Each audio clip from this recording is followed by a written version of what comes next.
Radio Alise Plus programmu turpina ziņas bez robežām, studijā Juris Saukāns.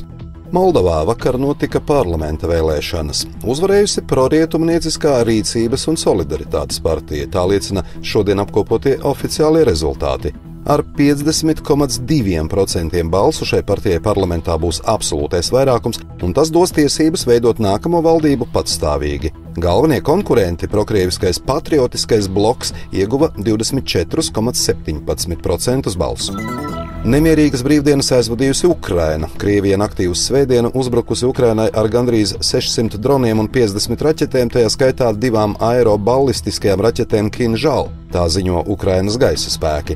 Uzbrukums turpinājās ilgāk nekā 12 stundas un galvenokārt bija vērsts pret Kijevu un Kijevas apgabalu, Zaporīžjas, Hmeļņickas, Sumu un Odesas apgabaliem. Tā platformā X pavēstīja Ukrainas prezidents Volodimirs Zelenskis. Kijevā nogalināti 4 cilvēki, bet visā Ukrainā dronu un raķešu triecienos ievainoti vismaz 40 cilvēki, tajā skaitā bērni, ziņo prezidents. Triecienos tika bojāta maizes ceptuve, riepu ražotne, privātmājas un daudzdzīvokļu ēkas, kā arī cita civilā infrastruktūra, viņš piebilda.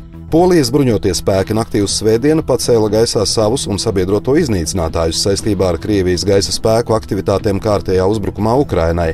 Netika konstatēti nekādi Polijas gaisa telpas pārkāpumi, tā platformā X pavēstīja Polijas bruņoto spēku operatīvā pavēlniecība.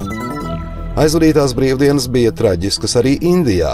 Tamilnādas štatā Indijas dienvidrietumos politiska mītiņa laikā sestdien līdz nāvei sabradāti vismaz 36 cilvēki, bet 40 guvuši ievainojumus, pavēstīja štata veselības ministrs Mā Subramanians. Starp upuriem ir 8 bērni. Mītiņu karūrā rīkoja Vidžais, visveiksmīgākais Tamilnādas aktieris, kas pievērsies politikas karjerai. Uz mītiņu bija sanākuši ap 30 000 cilvēku, tas ievērojami pārsniedza rīkotāju aprēķinus un pūlis kļuva nekontrolējams.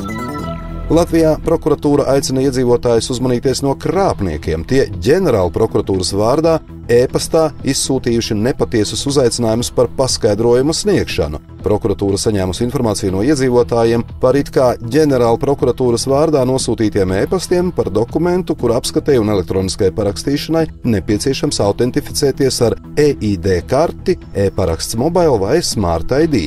Prokuratūra neizplata šāda veida pieprasījumus un nekad neprasa pa e-pastu vai īsziņās atklāt personas datus, bankas kontu informāciju vai paroles. Iestāde savā saziņā izmanto tikai oficiālos saziņas kanālus, piemēram, e-adresi. Ceturtdien, 2. oktobrī, iecerēta klimata un enerģētikas ministrijas Latgales pārstāvniecības atklāšana. Par godu šim notikumam ar klimata un enerģētikas ministru Kasparu Melni tiksies pašvaldību vadītāji, lai pārunātu aktuālos jautājumus un sadarbības iespējas reģionā. Palūdzām ministru komentēt iecerēto notikumu. Latvija ir dažāda. Es saprotu, ka visi ceļi ved uz Rīgu, bet tomēr arī no Rīgas tiem ministriem ir jābrauc kopā Latvijā un jāteic. Līdz ar to mēs arī pieņēmām lēmumu, ka veidosim ministrijas biroju Latgalē. Jāatzīst, Latgalē ļoti daudz darba. Mums ir ļoti daudz labas programmas, kur redzam, ka Latgale varbūt tieši nedaudz pasīvāk nekā citur Latvijā. Un tas parāda to, ka jānāk cilvēkiem jāstāsta, jāskaidro, varbūt papildus vairāk. Arī jāmeklē risinājumi kaut kādiem izaicinājumiem, jo ir daudz labu programmu mūsu ministrijā.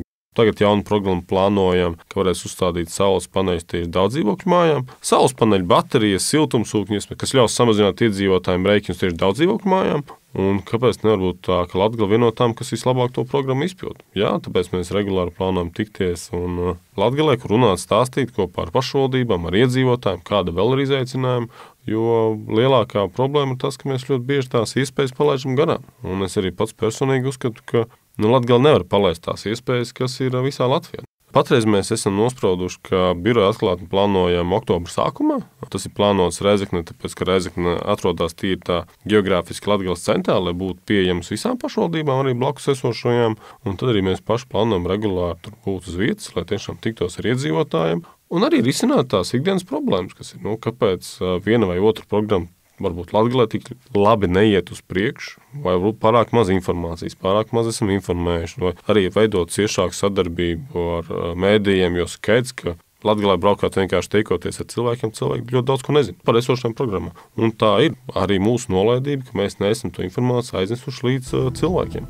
Studijā ar ziņām bija Juris Saukāns, pār ziņu bez robežām satura atbildes Jālisi, plus projektu finansē Mediju atbalsta fonds no Latvijas valsts budžeta līdzekļiem.